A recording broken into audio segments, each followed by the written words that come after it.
Alors, les axes du travail du chaser pour cette semaine. Début du parcours, ça va pas encore vous plaire, la nuit noire de l'âme. Oh là là là là, on est dans le brouillard, on est dans les nuages noirs, on est dans les éclairs, on va pas très bien, tout s'effondre autour de nous. On peut se sentir dans un vide intérieur, on est dans cette énergie de dépression, on peut se sentir dans... On peut vivre le burn-out professionnel aussi.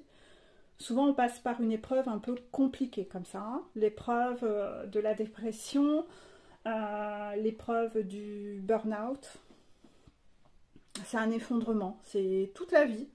Toute l'ancienne vie du chaser est en train de s'effondrer. C'est-à-dire que la chaser, elle avait ce joli petit kiosque dans le jardin qui était tout mignon, hein, avec des poteaux. Hein. Vous le visualisez, ce petit kiosque un peu à l'américaine, un peu comme dans les films un peu romantiques d'une époque. Vous étiez là-dessus, et puis d'un seul coup, vous ne savez pas ce qui se passe, il y a une tornade, et pam, il casse, et tous les poteaux, vous cherchez à vous rattraper à des poteaux, il n'y a plus de poteaux en fait. Tous les poteaux pètent les uns après les autres. Voilà, il n'y a plus rien qui va en fait. Tout s'effondre. Votre environnement amical, vous vous rendez compte que, mon Dieu, j'étais entourée de personnes toxiques. Ben, je vais me raccrocher sur le travail parce que pendant très longtemps, on cherche à se raccrocher au travail et à chercher à compenser à l'extérieur. Ah bah, je peux pas là non plus. Mon travail aussi s'écroule. C'est normal. Le problème du chaser, c'est qu'il va toujours chercher sa sécurité à l'extérieur. Donc selon ce sur quoi vous vous accrochiez et compensiez, ça va venir taper sur tout ça. Pour vous montrer que, tu vois, tu es dans le sombre, tu es dans le noir, mais tu vas aller chercher cette sécurité en toi. Ta sécurité, c'est pas autour de toi. Donc si tu estimais que ta sécurité, c'était tes amis, on va venir taper là où ça va faire mal, en te montrant que ces amis, il y avait des personnes toxiques parmi eux. Si tu t'accrochais à ton travail, on va te rendre compte que ton travail, c'était qu'une illusion. On va chercher à t'isoler, parce que dans ce moment où tu vas arrêter de chercher à t'accrocher à quelque chose à l'extérieur, tu vas être obligé, dans cet effondrement total, de faire face à toi-même et de faire connaissance avec toi-même. Donc tu vas être un peu isolé dans ce moment-là. On va te couper tous ces poteaux autour de toi. Comme ça, tu vas être obligé de faire ce job de faire connaissance avec ton enfant intérieur parce que tu n'as jamais fait connaissance avec lui. Ah, tiens, t'es là, toi? Bah coucou, enchantée, moi je m'appelle, et toi? Ah, t'as le même prénom que moi. Ah merde, ah, tu fais partie de moi? Je t'avais jamais vu. Bah non, t'étais tellement occupée à t'occuper de toutes les autres personnes plutôt que de moi. Ah, d'accord. Waouh, la claque. Et on est vraiment obligé de faire connaissance? Ben ouais. Hein? Pourquoi? Tu m'aimes pas? T'as pas envie de faire connaissance avec moi? T'as pas envie qu'on apprenne à se connaître? Ben j'ai peur de me faire chier, j'aime pas la solitude. Ah ouais, d'accord. Bah écoute, et donc, tu m'aimes pas? Tu ne t'aimes donc pas? T'as pas envie de faire connaissance avec toi? Mais t'aimerais que les gens t'aiment finalement. Hein? T'aimerais que les gens fassent connaissance avec toi, alors que toi-même, tu ne te trouves pas intéressant. T'aimerais que les gens passent du temps avec toi, alors que toi-même, tu trouves que c'est chiant de passer du temps avec toi-même. Ben ouais, le problème, c'est que tu attires ce que tu es. Tu ne t'aimes pas, donc tu attires des gens qui ne t'aiment pas vraiment, en fait. Pas pour ce que tu es, mais plus pour ce que tu peux leur apporter ou qui veulent te manipuler ou t'utiliser. Mais quelque part, toi-même, c'est ce que tu fais. C'est que tu utilises les autres pour combler ton temps vide et pour combler des carences que tu ne sais pas te donner. Tu te trahis toi-même, donc tu attires des gens qui te trahissent. Tu as porté des masques, donc tu n'as fait qu'attirer des gens qui n'étaient pas toi. Tu t'es mis dans un travail qui ne correspond même pas à ce qui te fait vibrer, mais qui répond aux attentes des autres. Donc, tu t'es créé une vie, mais une vie d'illusion, qui ne vibre pas avec toi. C'est pour ça que tu es en souffrance. Et tu cherches toujours à aller compenser et tu n'aimes pas être seul. Tu es toujours dans la dépendance affective, tu cherches à toujours courir dans tous les sens. Ta raison d'être, c'est passe à travers les autres. Ta sécurité, c'est l'extérieur. Apprends à t'aimer. Apprends à faire connaissance avec toi. Sinon, comment veux-tu attirer des gens qui te correspondent, faire des choses qui te correspondent si déjà toi-même, tu n'as pas fait connaissance avec toi-même et que tu ne sais même pas ce que tu aimes?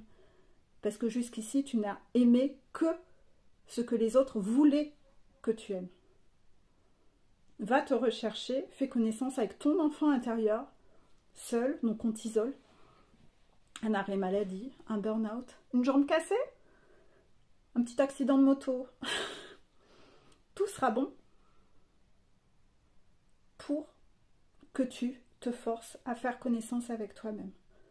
Parce qu'une fois qu'on a fait cette tornade autour de toi, bah, tu vas pouvoir vraiment te recentrer à reconstruire ta vie sur quelque chose de sain et de propre. Voilà, la nuit noire de l'âme, c'est ça. C'est extrêmement souffrant, mais elle sert à ça. Donc j'envoie toute mon énergie de compassion aux personnes qui passent. Ne minimisez pas ça, hein. Je pense que toute personne qui passe par la nuit noire de l'âme se souviendra de sa nuit noire de l'âme ad vitam aeternam, comme la pire épreuve de sa vie, parce qu'elle sombre tellement bas dans ces nuages noirs qu'elle a souvent envie de lâcher cette incarnation. Elle a envie de se suicider. Même moi en suivi, j'ai parfois des vocaux de personnes qui aimeraient, à l'instant où ils me font des vocaux, ils aimeraient se suicider à ce moment-là. Et j'entends toute cette souffrance. C'est dur. Ne minimisez pas une nuit noire de l'âme. Malheureusement, on va vous isoler pour la vivre. Parfois, aidé par quelqu'un comme moi, en fin de suivi, où on va vous mettre sur la piste de quelqu'un pour la finir et en sortir, mais la phase la plus souffrante, en général, vous l'aurez vécue toute seule. Pour en sortir, pour retrouver votre force, pour renaître tel un phénix. Donc plein de courage, j'ai plein de compassion, et on sait que c'est pas un épisode facile. Voilà. On va passer au milieu de parcours chez Zor. Pour le coup, ce que j'ai oublié de dire pour les milieux de parcours, c'est que pour les milieux de parcours, même si vous avez vécu la majeure partie de la nuit noire de l'âme, vous pourriez revivre, je vais l'éteindre parce que finalement ça m'aveugle, vous pourriez revivre parfois des petits épisodes de mini nuit noire de l'âme s'il y a encore trop d'ego. Parce que justement c'est pour péter vos résistances et faire péter l'ego qui veut faire grève sans arrêt en mode gréviste avec sa pancarte parfois. Donc on vous... souvent c'est par terre hein, qu'on retrouve son humilité. Donc voilà, il faut passer un peu par ces étapes-là. On va passer au milieu de parcours. On avait vu lâcher prise, hein, les grévistes. Hein. Ben voilà, les chasseurs, la voie de l'ego. Voilà, et encore cette petite queue du diable hein, pour les chasseurs au milieu de parcours. Encore beaucoup de dualité, de conflit mental. Hein. Vous avez un peu cette petite voix, comme dans les dessins animés, cette petite voix du diable, qui est l'ego, sur une épaule, ce petit diable. Et de l'autre côté, le petit ange, la sagesse, qui lui écoute ton enfant intérieur, qui te dit ce qui vibre en toi. Les 3/4 du temps, vous allez écouter plutôt le petit diable. Quand vous utilisez votre libre arbitre, vous utilisez votre petite voix du diable. Vous n'écoutez pas le petit ange. Parce que le petit diable, il te sort tout souvent un argument de folie. Il dit qu'il va te protéger. Comme les pervers narcissiques. En fait, imaginez votre ego, votre diable, comme un pervers narcissique. Il tient les mêmes discours. Il sait mieux que toi ce qui est bon pour toi. Fais-moi confiance. Fais-moi confiance. Je vais te protéger. Ah, génial, moi j'ai une peur de souffrir. Ah, c'est génial. Je vais t'éviter tous les conflits. Les conflits, c'est pas bien. Les gens... Oui, il va vous dire, n'allez pas dans le conflit, non, tais-toi, sinon cette personne va te rejeter. Tais-toi, sinon cette personne va t'abandonner. En fait, elle va toujours vous siffler tout ce qu'il ne faut pas faire pour ne pas avancer, pour ne pas monter la montagne, pour que vous restiez dans cette énergie de sacrifice, parce que pendant que vous êtes encore dans le sacrifice, vous ne montez pas la montagne, vous faites des tours. Vous faites des tours. Ou vous redescendez à la cave. Donc lui, il va encore avoir le monopole sur vous. Donc méfiez-vous de tous les discours qu'il vous tient, de tout ce qu'il vous dit, finalement je rallume, il fait de plus en plus sombre, de tout ce qu'il vous dit, Parce que la voie de l'ego, c'est loin d'être la voie de la réussite. Hein. C'est la voie pour faire des tours, c'est la voie pour descendre. Hein.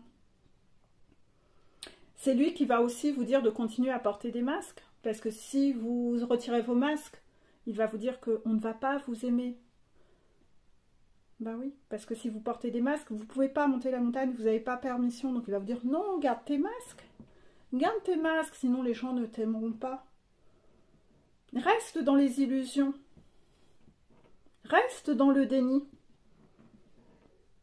Continue à croire que ces personnes qui sont mauvaises pour toi, tu dois les garder. Que ce sont eux les bonnes personnes. Par contre, vois plutôt ton runner comme quelqu'un de très toxique dont il faut t'éloigner. Justement, quand tu fais la cour d'échelle, lui il va te dire plutôt de jeter des cailloux ou de te faire la malle et de te sauver en fait. Va te sauver, va jouer avec des autres potes quoi. Laisse-le se faire bouffer par des chiens, on s'en fout, écoute, on s'en fout. Il peut vous mener même à un moment, à vous mener à l'ego spirituel. À vous dire que ouais, toi, tu sais mieux. Toujours ce libre arbitre. Tu sais tout surtout. Moi, je sais comment ça se passe. Il peut même vous amener sur des profils ou des pages qui vous conseillent très mal sur les parcours flammes jumelles, qui alimentent votre colère, qui alimentent le fait de vivre divisé. Ne cherche pas à vous guérir. Il continue toujours à vous dire que le problème, c'est les autres, pour que vous ne progressiez pas. Ne change rien, le problème, c'est les autres. Ne te remets pas en question, le problème, c'est les autres. Te lancer dans un suivi, surtout pas. T'es tellement plus balèze. Tu vas tout faire tout seul. De toute façon, moi, je vais t'aider. Moi, je vais t'aider. Hein, je vais t'aider, moi. T'inquiète pas. Moi, je vais te protéger. Moi, je vais te protéger. Et il va toujours vous emmener vers les pensées négatives. Pensées négatives, les peurs, les doutes. Donc, en suivi, souvent, je dis à mes piou-piou flammes jumelles, quand vous entendez la voix de l'ego, dites-lui, toi, ta. Je ne vais pas le prononcer. Sinon, en étant plus poli, vous pouvez lui dire la ferme. Mais je sais pas, ça extériorise pas assez de colère, vous voyez. Moi, il y a des mots comme ça que j'utilise pas, jamais.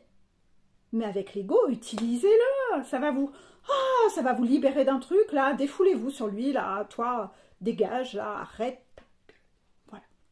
Voilà, ça c'est dit. Et écoutez plutôt la petite voix de la sagesse, qui veut plutôt votre bien. D'accord? Donc méfiez-vous de cette voix d'ego. Hein. C'est votre principal et votre pire ennemi. Hein. Et si votre jumeau, il est dans l'ego, votre honneur, hein, puisque là on parle des chasseurs, si votre honneur est dans l'ego, ça veut dire que vous êtes encore dans l'ego. S'il est dans les peurs, ça veut dire que vous êtes encore dans les peurs. S'il est encore dans les doutes, ça veut dire que vous lui avez envoyé, vous aussi, une énergie de doute dans le lien. D'accord? On reste centré sur soi, et on travaille sur soi. On arrête de regarder ce que fait le jumeau, on s'en fout. Travaillez sur vous, c'est le seul moyen d'avancer. Vous avez déjà vu, vous, qu'on monte une montagne en regardant, et lui, qu'est-ce qu'il fout, là? Oh, bah merde, je me suis pris un arbre. Oh, bah je suis tombée dans le ravin. Bah non. Avancez, regardez vers le haut, avancez pour vous. Arrêtez de regarder ce qu'il fait, on s'en fout, ce qu'il fait. Hein? On va parler des chasers, fin de parcours, l'unicité. L'unicité. Oui, vous devez être en fusion énergétique à l'intérieur de vous. C'est-à-dire avoir uni votre part féminine, votre part masculine, et aussi que cet enfant intérieur il soit pris en considération dans ce trio. Hein. D'accord? Parce qu'on ne l'écoute pas assez, cet enfant intérieur, ce qui vibre, ce dont il a envie, ses souffrances. Est-ce que vous savez consoler votre enfant intérieur? Est-ce que vous savez le rassurer quand il a peur? Est-ce que vraiment vous l'écoutez tous les jours, cet enfant intérieur, ce qu'il veut? Ou vous êtes en mode dictateur en tant qu'adulte et toi, tu la fermes? Parce que je m'en fous de ce que tu vibres. Est-ce que vous êtes encore dans ce rôle un peu de parent toxique à demander à votre enfant intérieur de la boucler? Donc cette unicité, oui, vous devez déjà avoir réuni votre part de féminin sacré, donc vraiment assumer votre vulnérabilité, assumer votre émotionnel, être dans ces vibrations émotionnelles, assumer tout ça sans le refouler. savoir exprimer les choses aux gens autour de vous au niveau d'un point de vue émotionnel. Et puis d'un autre côté, vous devez aussi avoir déjà uni votre part de masculin sacré, c'est-à-dire la sécurité financière, le fait de savoir trancher les têtes de serpent autour de vous, de savoir taper du poing quand c'est nécessaire, de savoir arrêter d'ouvrir la porte à n'importe qui, au loup, parce que le loup est venu frapper à ma porte, donc je l'ai laissé rentrer, il a bouffé mon enfant intérieur et le petit chevreau. Donc c'est sûr que si vous ouvrez encore la porte aux ex-pervers narcissiques, niveau sécurité, il y a mieux hein, quand même. Hein. Je vous embaucherai pas comme garde du corps hein, pour ma bergerie à moi. Hein. Bah si, il était gentil le loup. Il est revenu, il avait changé. Il avait une patte blanche. Il m'a dit qu'il avait changé. Ouais. Donc voilà, vos polarités doivent être équilibrées. Vous devez vous sentir complet et entier en vous. Vous ne devez plus aller chercher à compenser à l'extérieur en fait. C'est fini tout ça, les compensations, etc. Vous êtes autosuffisant, vous vous suffisez à vous-même, il n'y a plus rien qui... Voilà. Donc voilà, vous devez travailler à ça. Vous devez vraiment équilibrer toutes ces polarités, hein, les trois. Hein. Moi, je dis pas que deux, hein, c'est les trois. Hein. Parce qu'à un moment, quand on dit les deux, les gens ont tendance à être dans le côté parent et on n'écoute pas l'enfant. Non, bah lui, il est tout pourri. De toute façon, il est plus jeune que nous, on l'écoute pas. Dégage, toi. Voilà. Va ramasser tes Legos. Voilà, non, c'est pas comme ça, hein, d'accord? On l'écoute, cet enfant intérieur. Il est aussi important que chacune des autres, que le féminin masculin, d'accord? On va passer sur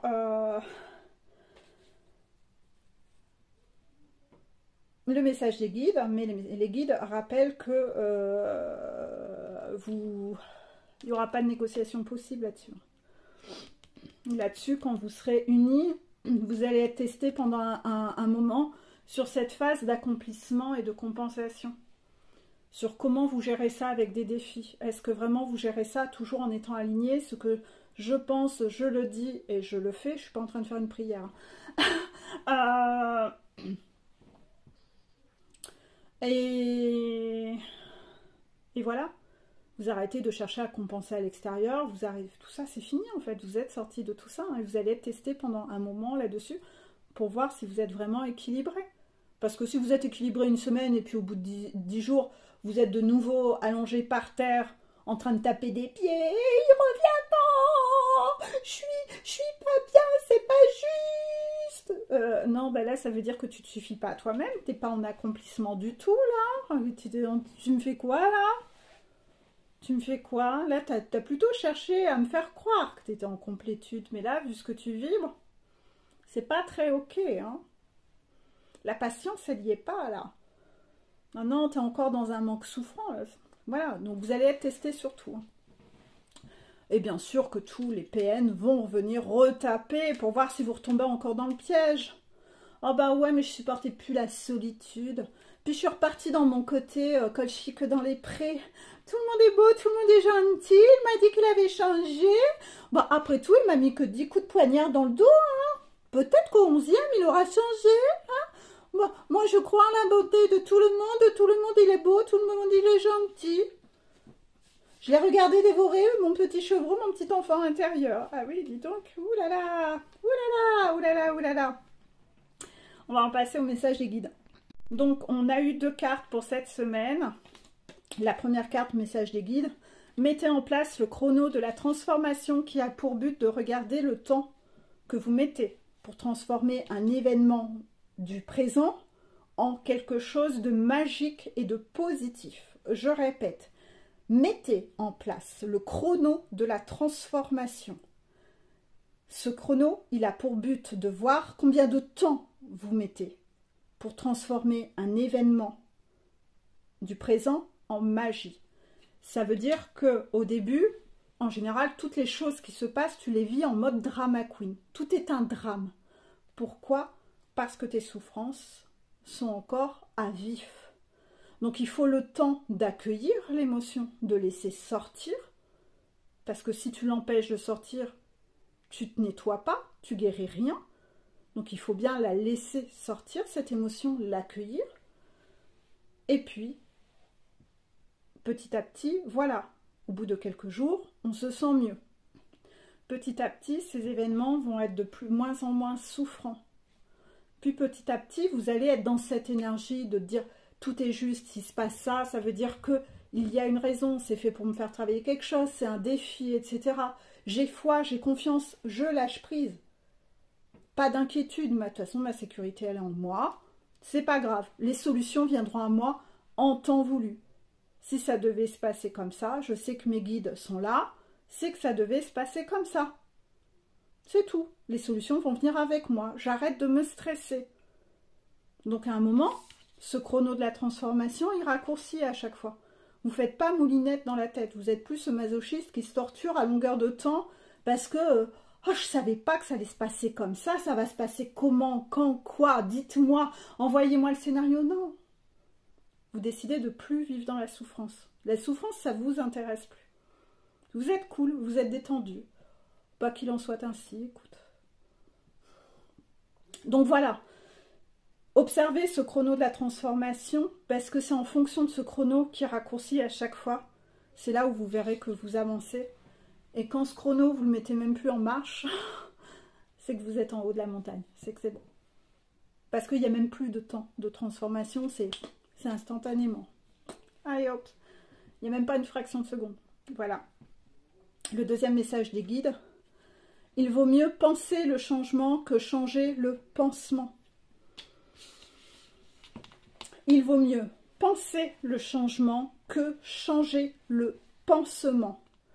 Le problème, c'est qu'on a été conditionné à changer le pansement et à se mettre des œillères. On subit, on a mal. C'est pas grave, on va rechanger le pansement. Mais je vais continuer à mettre ma main dans le feu. Hein. Toujours cette vidéo de la main dans le feu. Je vais aller mettre ma main dans le feu et puis je changerai le pansement. C'est pas grave. C'est pas grave. Oh. Je suis habituée, moi, à la souffrance. C'est pas grave. Je suis un warrior, moi. Moi, je me vante d'être masochiste. Ouais, j'en suis encore à être fière d'être masochiste. Ouais. Je vais changer le pansement, c'est pas grave. Oh, je suis encaissée, je suis dure, là. Hein. C'est costaud à l'intérieur. Tu peux y aller, là. Du costaud, hein. Égo, je fais que de la merde. Donc voilà. Je fais que de la merde. Je me dis que je suis costaud. Je suis pas si costaud que ça, hein, parce que quand même, le changement, il me fait drôlement peur. Hein. Donc je me vante de savoir endurer la souffrance, mais en fait, j'ai rien compris. En fait, il n'y a personne qui m'a demandé de souffrir. Ah, bah c'est con. J'ai développé une compétence qui n'était pas utile. Non. Essaye d'aller chercher plutôt cette force de courage, là, que tu as en toi, pour initier le changement et arrêter d'être pétrifié et de te faire dessus dès que le changement se présente à toi. C'est ça, cette peur que tu dois travailler. Le courage que tu dois travailler, c'est de savoir accepter le changement, que les choses changent autour de toi. Que ta sécurité, c'est pas à l'extérieur. Ta sécurité, elle est en toi. Donc arrête de changer tes pansements. Tu fais n'importe quoi, en fait. T'es ton bourreau, tu te fais du mal, t'es masochiste, là. La vie n'est pas censée être souffrance, là. T'es sur la mauvaise voie. Je sais pas, on t'a pas demandé d'apprendre à faire des bandages et de devenir spécialiste en pansement. Pas du tout ce qu'on t'a demandé, en fait. C'était pas du tout ça, en fait, qu'on t'a demandé. Voilà. J'espère que de ces deux vidéos du jour, la partie 1 et la partie 2, vous aurez eu de nouvelles clés de compréhension. J'en peux plus, je suis essoufflée. Je vais aller boire un verre d'eau parce que ma gorge... Voilà, je vais reprendre un peu mon souffle.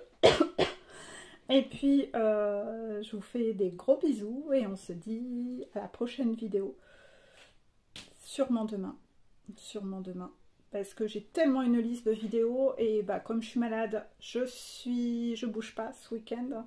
Je reste chez moi de ce fait-là. Je vais rester au chaud et je pense que ça les arrange bien parce que je vais avoir le temps de ce fait-là de faire au moins une vidéo par jour. Hein, voilà. Je vous fais des bisous et belle semaine.